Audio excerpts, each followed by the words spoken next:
है और कोई उसके बारे में बात नहीं कर रहा। बज़ाहिर तो आपको यहाँ सिर्फ कुछ सी पोर्ट्स, सड़कें, शिप्स और इंफ्रास्ट्रक्चर नजर आएगा, लेकिन अगर आप गौर करें तो आपको अंदाजा होगा कि यहाँ सिर्फ इंफ्रास्ट्रक्चर नहीं बन रहा, बल्कि प्लानिंग के साथ कुछ बहुत बड़ा करने की तैयारी हो रही है। चीन बहुत ही खामोशी से यहाँ अपनी फौजी ताकत की बुनियाद रख रहा है। ईस्टर्न कोस्ट पर जिबूटी से लेकर वेस्टर्न साइड पर इक्वेटोरियल गिनी तक और तंजानिया के गर्म पानियों से लेकर अंगोला की डीप सी पोर्ट्स तक हर जगह बेसेस बन रही हैं, नई पार्टनरशिप्स हो रही हैं और चीन अपने झंडे गाड़ रहा है। लेकिन सवाल यह है कि चीन ये सब कुछ क्यों कर रहा है? क्या ये सिर्फ उसके ट्रेड को प्रोटेक्ट करने के लिए है या फिर इसके पीछे कोई और बड़ा मकसद छुपा हुआ है? अगले कुछ मिनट्स में मैं आपको ये सब स्टेप बाय स्टेप एक्सप्लेन करने वाला हूँ कि चाइना अफ्रीका में जो चालें चल रहा है उनका असर सिर्फ अफ्रीका नहीं बल्कि पूरी दुनिया पर पड़ने वाला है। चाइना की ये स्ट्रेटजी दुनिया के ट्रेड रूट्स और मिलिट्री पावर को बिल्कुल बदल कर रख देगी। आज जो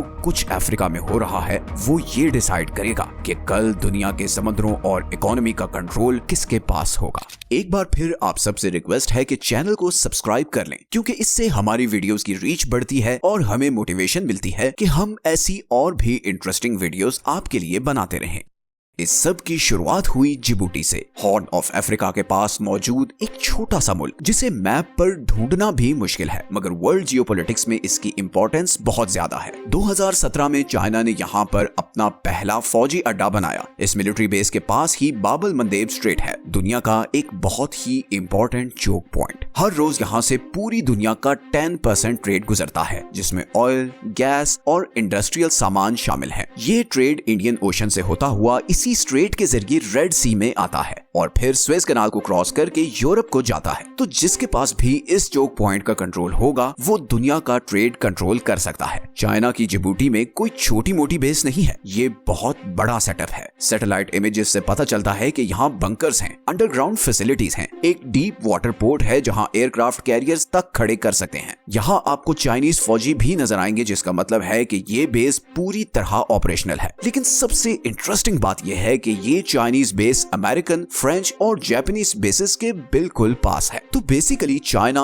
अमेरिका, फ्रांस और जापान के फौजी एक ही एरिया में सिर्फ चंद किलोमीटर्स के फासले पर मौजूद हैं और इसीलिए जिबूटी एक हाई टेंशन जोन बन चुका है। यहाँ पर ऐसी सिचुएशन है जैसे कोई कोल्ड वॉर चल रही हो और हर मुल्क दूसरे मुल्क को खामोशी से ऑब्जर्व कर रहा है। But Djibouti is just the beginning. China का फोकस अब हजारों किलोमीटर दूर वेस्टर्न साइड पर मौजूद इक्वेटोरियल गिनी पर भी है। ये अटलांटिक कोस्ट पर मौजूद एक छोटा सा मुल्क है जहां चाइना अपनी मिलिट्री एक्सपेंशन स्ट्रेटजी को इम्प्लीमेंट कर रहा है। जैसे जिबूटी की वजह से चाइना को इंडियन ओशन पर ग्रिप मिली है, वैसे ही गिनी की वजह से उसे अटलांटिक ओशन में एंट्री मिल सकती है। और यहाँ पर चाइनीज मिलिट्री बेस के लिए सबसे बेहतरीन जगह है बाटा। ये एक पोर्ट सिटी है जो दिखने में तो कोई शिपिंग हब लगता है, लेकिन बहुत सी क्लासिफाइड इंफॉर्मेशन के मुताबिक चाइना इसे मिलिट्री बेस में कन्वर्ट करने का प्लान कर रहा है। लेकिन ये चीज बाकी दुनिया के लिए इतनी इंपॉर्टेंट क्यों है? असल में अभी तक चाइना की नेवल प्रेजेंस सिर्फ पैसिफिक और इंडियन ओशंस तक लिमिटेड रही है, मतलब वो एरियाज जो उसके बॉर्डर्स के करीब हैं। लेकिन अगर चीन ने बाटा में नेवल बेस बना लिया तो उसे अटलांटिक ओशन तक डायरेक्ट एक्सेस मिल जाएगी, उस समंदर तक जो अब तक अमेरिका और उसके एलाइज का गढ़ समझा जाता था। इस तरह चाइना को वेस्टर्न हेमिस्फीयर में घुसने का मौका मिलेगा, जहां से उसकी नेवी न सिर्फ वेस्ट अफ्रीका पर नजर रख सकेगी बल्कि फिर उसकी पहुंच साउथ अमेरिका और इवन यूएसए के साहिलों तक भी होगी। और ये सब अंदाजे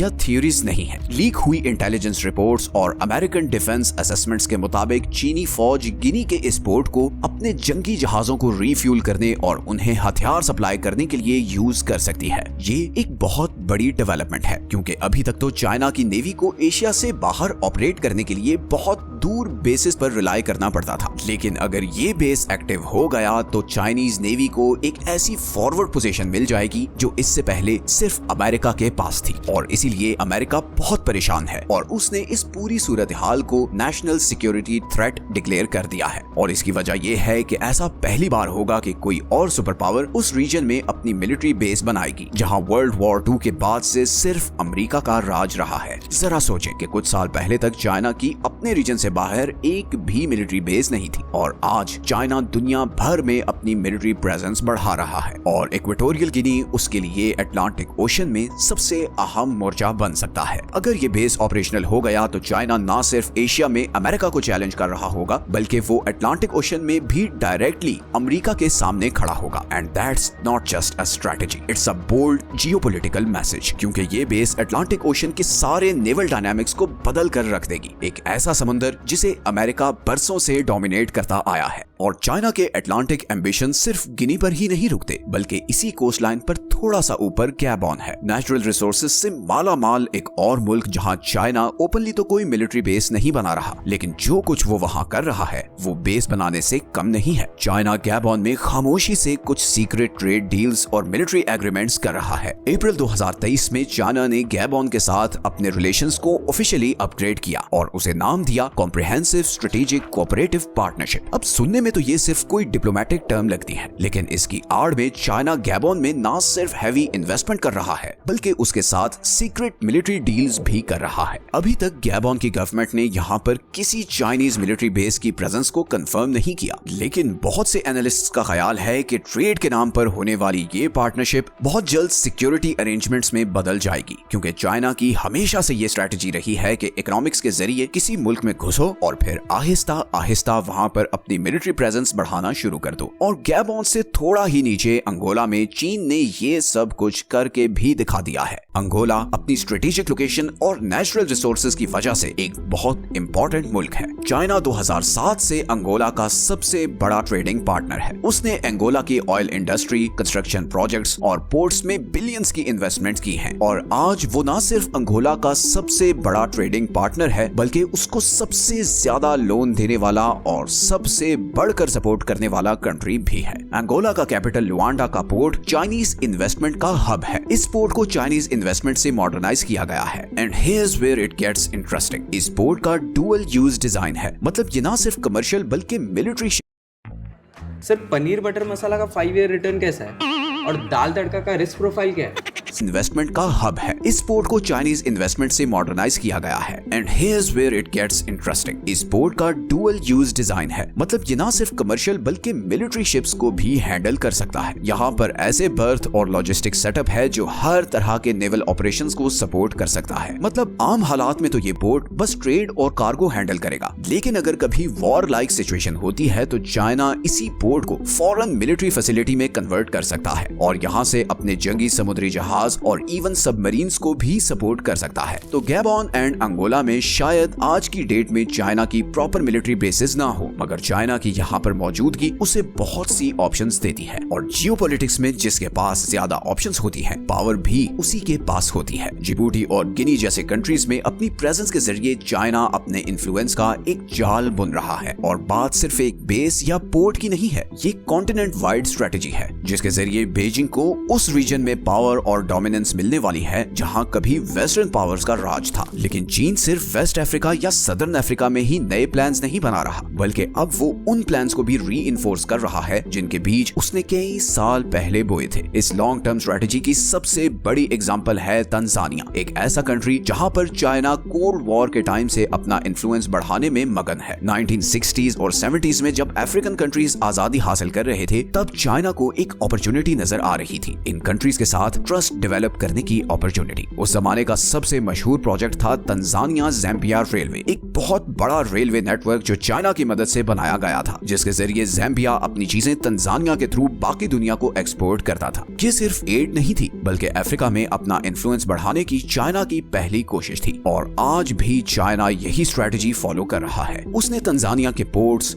रोड्स और एनर्जी सेक्टर पर बहुत हेविली इन्वेस्ट किया, लेकिन इन सब में सबसे इंपॉर्टेंट और कंट्रोवर्शियल प्रोजेक्ट था बागामोयो पोर्ट प्रोजेक्ट। ये बागामोयो को अफ्रीका का सबसे बड़ा पोर्ट बनाने का मंसूबा था, जिसकी सारी कंस्ट्रक्शन चाइनीज कंपनीज ने करनी थी। ये पोर्ट इंडियन ओशन के बिल्कुल साथ दार एस सलाम के नॉर्थ में बनाई जानी थी और इसमें इतनी कैपेसिटी होनी थी कि इसने बाआसानी फौजी हथियार और इवन नेवी वॉरशिप्स को भी हैंडल कर सकना था। लेकिन फिर बाद में तंजानियन गवर्नमेंट ने ये कहकर प्रोजेक्ट रोक दिया कि इसमें कुछ ऐसी टर्म्स हैं जिनसे उसकी सॉवरेनिटी खतरे में पड़ सकती है। लेकिन इसके बावजूद चीन का इस एरिया में इंटरेस्ट कभी भी खत्म नहीं हुआ। बागामोयो के अलावा भी चाइना ने तंजानिया के साथ बहुत स्ट्रॉन्ग मिलिट्री कोऑपरेशन रखी हुई है और दोनों मुल्कों की नेवीज यहाँ पर जॉइंट मिलिट्री एक्सरसाइजेस करती रहती हैं। चाइना ने तो यहाँ पर अपने पैसों से मिलिट्री अकेडमीज और ट्रेनिंग सेंटर्स भी बनाए हैं। तंजानिया में एक ऐसी खास चीज है जो चीन को और किसी सेंट्रल अफ्रीकन कंट्री से नहीं मिल सकती, और वो है इंडियन ओशन के साथ इतनी लंबी कोस्ट लाइन। अगर चाइना जिबूटी के अलावा ईस्टर्न अफ्रीका में अपनी नेवल प्रेजेंस बढ़ाना चाहे तो तंजानिया से बेहतर और कोई ऑप्शन नहीं। इसके जरिए चाइना न सिर्फ ईस्ट अफ्रीका बल्कि गल्फ ऑफ एडन से लेकर साउथ ईस्ट एशिया तक के शिपिंग राउट्स पर भी नजर रख सकता है। और एक और बात याद रखें कि चाइना की मिलिट्री स्ट्रेटेजी बड़े बड़े ऐलान या शोर शराबे वाली नहीं होती, बल्कि वो बहुत खामोशी से इंफ्रास्ट्रक्चर प्रोजेक्ट्स के नाम पर डील्स करता है और उस मुल्क में अपनी प्रेजेंस बढ़ाता चला जाता है। इसीलिए आज बेशक चाइना की तंजानिया में कोई ऑफिशियल मिलिट्री बेस तो नहीं है, मगर उसने तंजानिया की गवर्नमेंट को अपने पर इतना डिपेंडेंट किया हुआ है कि कल अगर उसे जरूरत पड़ी तो तंजानिया की गवर्नमेंट उसे इनकार नहीं कर पाएगी। तो एक तरफ तो चाइना ईस्ट अफ्रीका में तंजानिया जैसे कंट्रीज के साथ मिलिट्री कोऑपरेशन बढ़ा रहा है, वहीं 2018 के बाद से उसकी नजर सदर्न साइड पर मौजूद नामीबिया जैसे कंट्रीज पर भी है। अफ्रीका की साउथ वेस्ट कोस्ट पर मौजूद ये कंट्री चाइना को दो ऐसी चीजें ऑफर करता है जो बहुत कम अफ्रीकन कंट्रीज कर सकते हैं। एक तो है साउथ अटलांटिक ओशन की एक्सेस और दूसरा है एक स्टेबल पॉलिटिकल एनवायरनमेंट। इस कंट्री का सबसे इंपॉर्टेंट एसेट ये वेल्विस बे का पोर्ट है। पिछले तकरीबन 20 सालों में चाइना ने इस पोर्ट में मिलियंस ऑफ डॉलर्स की इन्वेस्टमेंट की है। असल में 2012 में इस पोर्ट को अपग्रेड करने का कॉन्ट्रैक्ट एक चाइनीज कंपनी को दिया गया था और इस कॉन्ट्रैक्ट की वैल्यू $260 मिलियन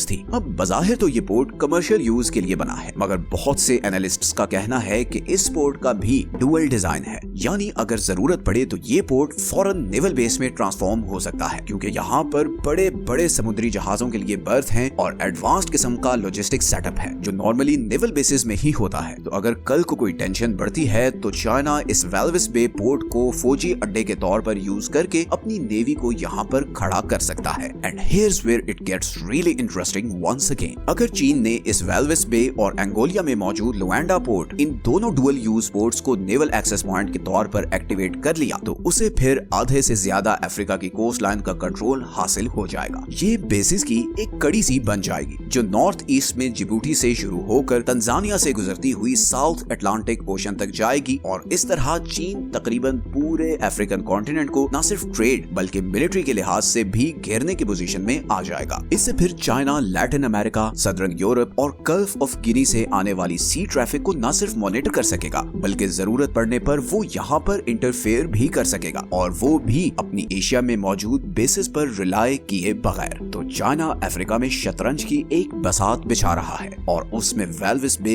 और लुआंडा जैसे पोर्ट्स वो मोहरे हैं जो बहुत जल्द वजीर बनने वाले हैं। तो अभी तक आपने देखा कि कैसे चीन जिबूटी से लेकर अंगोला तक अफ्रीका में अपनी जड़ें मजबूत कर रहा है, लेकिन इस सब के पीछे असल मकसद क्या है? चाइना अपने बॉर्डर से इतना आगे जाकर मिलिट्री बेसिस क्यों बना रहा है, पोर्ट्स में इन्वेस्टमेंट क्यों कर रहा है और मिलिट्री डील्स क्यों कर रहा है? इसके 3 रीजंस हैं। चाइना का सबसे पहला मकसद है प्रोटेक्शन। असल में चाइना ने अपने बेल्ट एंड रोड इनिशिएटिव के जरिए अफ्रीका में अरबों डॉलर्स की इन्वेस्टमेंट की है और मोस्टली ये roads, ports, railways, power plants, mining और टेलीकॉम सेक्टर में है। लेकिन अब मसला ये है कि अफ्रीका एक बहुत पॉलिटिकली वोलेटाइल कॉन्टिनेंट है। यहाँ पर अनस्टेबल गवर्नमेंट्स हैं, करप्शन है, सिविल अनरेस्ट है और इवन टेररिज्म का भी खतरा रहता है। इसीलिए चाइना यहाँ पर मौजूद अपनी इन्वेस्टमेंट को सिक्योर रखना चाहता है और जाहिर है इसके लिए वो एशिया में मौजूद अपनी बेसिस पर तो रिलाई नहीं कर सकता। उसे इसी कॉन्टिनेंट में बेसिस चाहिए जहाँ से वो किसी भी खतरे की सूरत में फौरन अपनी फौजी ताकत यूज कर सके। दूसरा रीजन है पावर प्रोजेक्शन। चीन सिर्फ अमीर नहीं बनना चाहता बल्कि वो चाहता है कि सब ना सिर्फ उससे डरे बल्कि उसकी रिस्पेक्ट। कभी सोचा